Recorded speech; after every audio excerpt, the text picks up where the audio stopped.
Con respecto a casos clínicos típicos, paciente con edema bipalpebral bilateral, más o menos inyección conjuntival, puede haber sangrados conjuntivales y eso es una evidencia concreta y se atribuye al componente vasculítico, por lo cual cuando hay sangrados, esos pacientes para nosotros son pacientes que ameritan indudablemente el uso de corticosteroides para frenar esa respuesta de tipo vasculítica, más allá de algunos AINES que puedan mejorar también y ayudar a calmar las mialgias, eventualmente la fiebre. Las mialgias también van a ser ayudadas por el uso de los corticoides y los antihelmínticos que tienen un objetivo. El objetivo de usar antihelmínticos no es matar las larvas en circulación ni las larvas que ya están absolutamente enquistadas, que no hay ninguna prueba que sirvan los antihelmínticos. Básicamente, lo que hacemos con el uso de antihelmínticos, por eso la precocidad después de la posinfección en utilizar antihelmínticos, es para que aborte la larviposición, porque lo que va a destruir el uso de los antihelmínticos, básicamente albendazol / mebendazol, es matar a las hembras que están en el intestino larviponiendo. Ese es el objetivo fundamental, que es que cese la larviposición, con lo cual deja de haber entrada de larvas a la circulación y llegada a los músculos.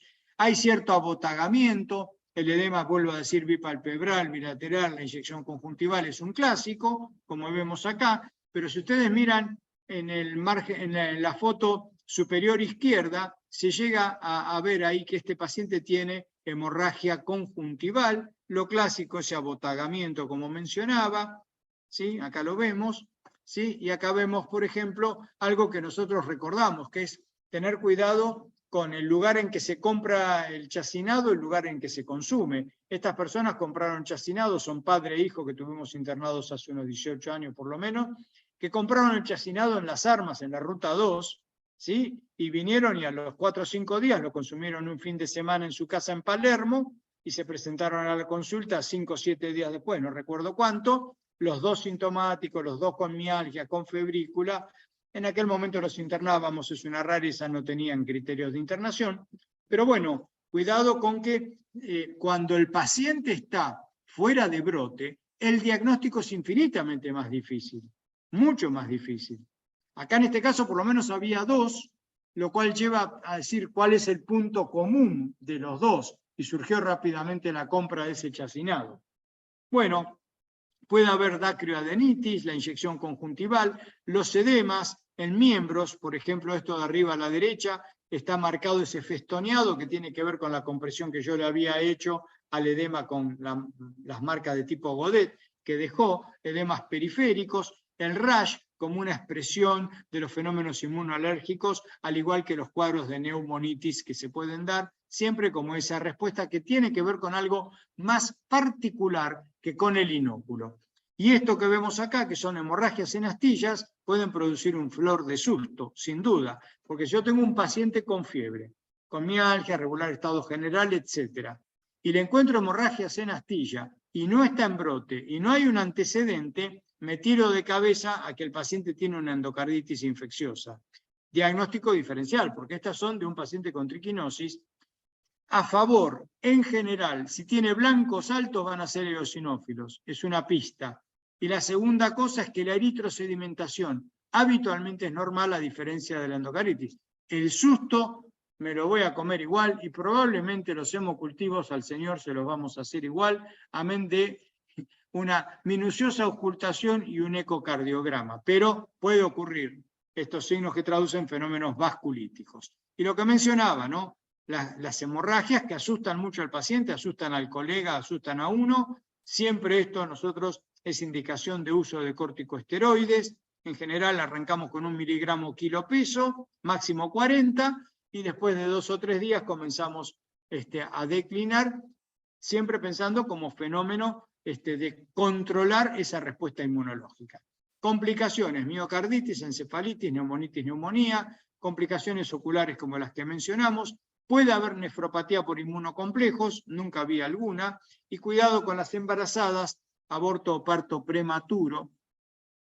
Yo antes mencioné a la doctora Romina porque, bueno, Bahía tuvo un par de brotes importantes que tuve acercamiento a partir de Diego Maurici en su momento, ¿sí? Incluso cuando ellos presentaron en nuestro congreso de la Sociedad de Infecto en el 19, en el prepandémico, presentaron 2 pacientes, cada uno de ellos con una complicación neurológica, uno con hemiparesia, con afasia, y otro de ellos asociado con complicación cardiológica. No sé si usted lo vio, doctora, esos casos, pero... No, los abordó el hospital municipal, que es donde está el doctor Maurici, pero sí, fue un brote comercial. Sí. Claro, el municipal es el Lucero, ¿no? Sí. Ahora, claro, Pena y Lucero, ok. Sí, bueno, porque tuvieron, y en su momento, una de las pacientes, recuerdo de no sé cuál de los 2 brotes que estoy recordando de Bahía, había una mujer embarazada que genera mucho susto por la posibilidad de parto prematuro y aborto. Entonces recordar que tiene que ver con esto, ¿no? Las complicaciones, fenómenos inmunológicos, vasculitis y potencialmente trombosis, y los que pueden matar básicamente la miocarditis y la encefalitis, pero puede haber secuelas. La miocarditis, esto es parte de lo que, digamos, vuelvo a insistir, si lo que tengo son las alteraciones electrocardiográficas sin ninguna repercusión clínica, está bien, la podemos ver con cierta frecuencia, y lo acepto porque nosotros a todos los que podemos les hacemos trazado electrocardiográfico. De ahí a complicaciones importantes que generen una clínica, creo que ahí está la gran diferencia. Bueno, y acá hay un patrón de miocarditis en un paciente que fue a la necro. Esto es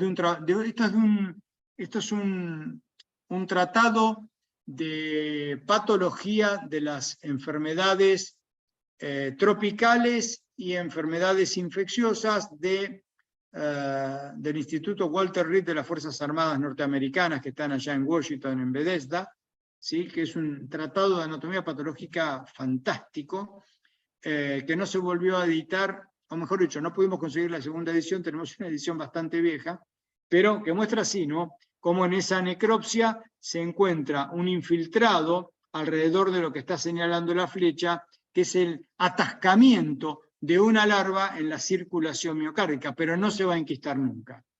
La encefalitis suele ser algo que viene más retrasado con respecto al cuadro clínico, complicación para nosotros rara, pero hay algunas series que hablan de un 30%, por ejemplo, de fenómenos encefalíticos. Si le pidiéramos, no sé, estoy pensando en voz alta con ustedes, probablemente si nosotros pudiéramos hacer de screening, supongamos 100 personas con diferentes manifestaciones de triquinosis a las 4 semanas post-infección, ¿no? O sea, post-ingesta, más o menos, por decir, entre tercera y cuarta semana, podríamos hacer una suerte de estudio de resonancias magnéticas para no invadirlo con rayos X al paciente, hacer resonancias y ver qué pasa, ¿no? Es posible que pudiéramos encontrar alguna evidencia de fenómenos vasculíticos, que en general son puntiformes y que no tienen traducción clínica. Eso es una posibilidad. Como tanta cosa que encuentran los anatomopatólogos cuando hacen necropsias y tienen cerebro, y encuentran cosas que no tienen nada que ver con la muerte del sujeto que murió de una 38. Y después le encuentran en el cerebro algo que no tiene nada que ver con esa muerte violenta, sino que son los hallazgos, ¿verdad? Bueno, generalmente autolimitan, el uso de los corticoides está aceptado, pero cada tanto hay cuadros más graves, como síndromes cerebelosos, puede haber signos de foco, en fin. Por ahora no es en nuestra experiencia, con un número interesante desde el punto de vista de la experiencia a lo largo, en mi caso de 40 años de Hospital Muniz, lo he visto en 2 ocasiones en pacientes diagnosticados. Que no lo hayamos diagnosticado también cabe. Y fíjense, este es uno de los pacientes del año 2005, todo este puntillado que tiene, incluso aquí alrededor de los ventrículos, todo eso es interpretado en un paciente con manifestaciones neurológicas mínimas, pero que llevaron a solicitarle la resonancia y tenía esto que corticoides y reposo mediante, desapareció en pocos días esa signo-sintomatología, donde había como predominancia el cuadro de tipo cerebeloso. Y fíjense que acá en el cerebelo, miren todas las imágenes con realce que había, todo eso desapareció clínicamente y después en una resonancia de control. En este tratado de anatomía patológica, fíjense que acá lo que está señalando las flechas es presencia en la masa del tejido cerebral, a partir de un vaso, obviamente, de una larva, y acá está la amplificación. Entonces, esto puede generar complicaciones focales, de ahí a que sean la causa de muerte, no queda claro que podamos asegurarlo. En el laboratorio, leucocitosis, eosinofilia, CPK-LDH, aldolasa, enzimas musculares, ¿sí? Y la eritrosedimentación normal. Para el diagnóstico directo ya no se hace, ni la biopsia de músculo, ni buscar parásitos en materia fecal, que serían los machos que salen en la circulación después de las cópulas. Podríamos utilizar PCR, pero todo esto ¿dónde? En lugares de referencia, por lo cual no está en la accesibilidad del cotidiano. Habitualmente el diagnóstico es indirecto por serología, lo que más se utiliza es ELISA. En el Instituto Nacional Malbrán, el de referencia en el Departamento de Parasitología, hacen 2 técnicas por paciente, serología para el screening y después terminan haciendo una reconfirmación con Western Blot, pero esto no se puede hacer en cualquier lado. Recordar que con el ELISA, en general, en la primera realización de ELISA, tenemos no más de un 50% de pacientes positivos. Después, cuando se busca 15 días más tarde una nueva muestra para ver seroconversión, adiciona otro 20 y pico por ciento, y en general el 100% se obtiene entre 40 y 50 días. Esto es, si yo tengo negativo una serología y es semana 2, 2 y media, después de la ingesta del alimento, no me está descartando, porque la seroconversión suele tener un comportamiento más bien diferido. Así que siempre sería recomendable hacer 2, y aún con 2, si la sospecha, la clínica, todo está, hacer una tercera. El problema es que buena parte de los pacientes no vuelven siquiera para la segunda, por lo cual los diagnósticos quedan como casos probables, pero no reconfirmados. La clasificación clínica como grave, moderadamente grave, benigna, abortiva o asintomática. Estas 2 últimas en contexto de brote, asintomática solamente por seroconversión, y abortiva, signos y síntomas que no ameritaron la consulta, pero en el trabajo de terreno, buscando quiénes consumieron el alimento, pueden aparecer esos pacientes. La benigna es cuando tienen signos y síntomas leves, sin complicaciones, no hay ningún parámetro compatible con vasculitis, no hay nada electrocardiográfico de importancia, básicamente nada. Moderadamente grave diría que suele ser las que se presentan más a la consulta, con mialgias, con fiebre, con la inyección conjuntival, el edema bipalpebral bilateral, cierto compromiso del estado general, necesidad de estar en reposo, el reposo que a su vez es beneficioso porque acá hay una miositis, eso hay que recordarlo, y la grave que serían cuando hay signos y síntomas pronunciados, lo miocárdico, lo encefálico, daño renal, en fin, tiene que haber algo más dentro de esa naturaleza con complicaciones para que sea considerado grave. En un trabajo que hicimos de revisión allá por el 2006, y se pudo publicar, de 127 pacientes nuestros, perdón, sí que una buena idea del jefe de residente en aquel momento, Juancito Ambrosioni, para ver qué teníamos. Fíjense, lo que mencioné antes, 16% de los casos tenían consumo de carne fresca, que no está tan recordado a veces en nuestro imaginario, que ese consumo de lechón o de cerdo, a la parrilla clásicamente, genera, en este caso, en esa revisión que podemos hacer, 16%. Síntomas extragastrointestinales, 98% de los pacientes. Y los gastrointestinales, que en general, insisto, son una revisión de lo pasado, se vio casi en la mitad de los pacientes. Y vuelvo atrás, 90% mialgias, fiebre y edema bipalpebral bilateral le siguen en el 76-77, y por último la hiperemia conjuntival junto con la cefalea. Eso es lo que se ve con mayor frecuencia. Leucocitosis en el 60% y eosinofilia en el 80%, pero en ocasiones sin leucocitosis, solo eosinofilia. El brote, un análisis parcial del brote de Saladillo que hicieron los colegas entre ellos quien encabezó el trabajo, María Alicia Pagola, ex compañera de carrera superior de la UBA. En aquel momento encontraron cosas similares: mialgia, cefalea, el edema bipalpebral, la fiebre y el componente digestivo, en este caso un poco menor, no más allá de un 20%. En cuanto al producto que generó para aquel brote fuertemente, que tenía que ver con un brote comercial de un frigorífico, el 80% chorizo seco y más de un producto, mezcla entre chorizo seco y otras cosas, otro 20%. Y fíjense que el 91% se lo consideró en ese brote de origen comercial, 90%. Para la definición de caso sospechoso es compatible clínicamente con la enfermedad y que ha estado expuesto a un alimento sospechoso, o sea, tiene clínica y teóricamente el paciente dice, comí un alimento que yo diría, bueno, viene del lado de la faena de cerdo o quizás de un jabalí.